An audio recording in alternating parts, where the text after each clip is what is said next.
For example, தம்பி நீங்க பாக்குறதுக்கு முடி வளர்க்கறதுக்கு தாடி வளர்க்கறதுக்கு சிம்பு மாதிரி இருக்கீங்கன்னு ஒருத்தர் சொன்னாருன்னா அது நம்ப தோணும். இல்லைங்க சொல்றேங்க. இல்லங்க அந்த ஒயரை காட்டுறேன். ரைட். நம்ப தோணும். அது நம்பிக்கைக்கு உரிய மாதிரியான விஷயத்தை அவர் சொல்லும்போது நம்ம கிட்ட எதை சொன்னா நமக்கு பிடிக்குங்கிறத சொல்லும்போது நமக்கு நம்ப தோணும். அந்த அபிமானத்தை வச்சு அந்த அபிமானத்தை நம்ப தோணும். ஆனா ஒரு விஷயம் நெகட்டிவா சொல்றாரு, அது நடக்கல அப்படிங்கிற பட்சத்துல அவன் போடா அறிவு கட்டேன் அப்படின்னு சொல்ல தோணும் நமக்கு.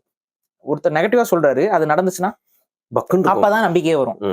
அப்ப இத நம்புறாங்க அப்படின்னா இந்த ப்ராபபிலிட்டியில ஒரு மோர் தென் ஒரு 50% மேல அந்த ப்ராபபிலிட்டியில அவங்க நடக்கிறது சொல்றது நடந்துச்சுன்னா தான் அவங்க அதை நம்புவாங்க. கரெக்டா? அப்படிதான் நம்புறாங்க. அப்ப ஏதோ ஒரு ப்ராபபிலிட்டிட்ட இது வந்து மக்களுக்கு நம்பிக்கையை ஊட்டக்கூடியதாக இல்ல நம்பக்கூடியதாகவே இருக்கிறது இந்தியால.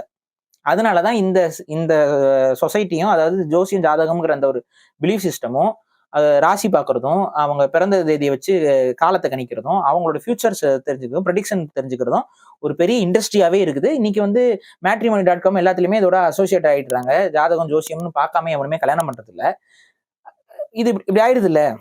சோ இது நான் என்ன சொல்ல வரேன்னா, ஏதோ ஒண்ணு ஒரு அளவுக்குனாச்சு அது வந்து பொருந்தி போகுது.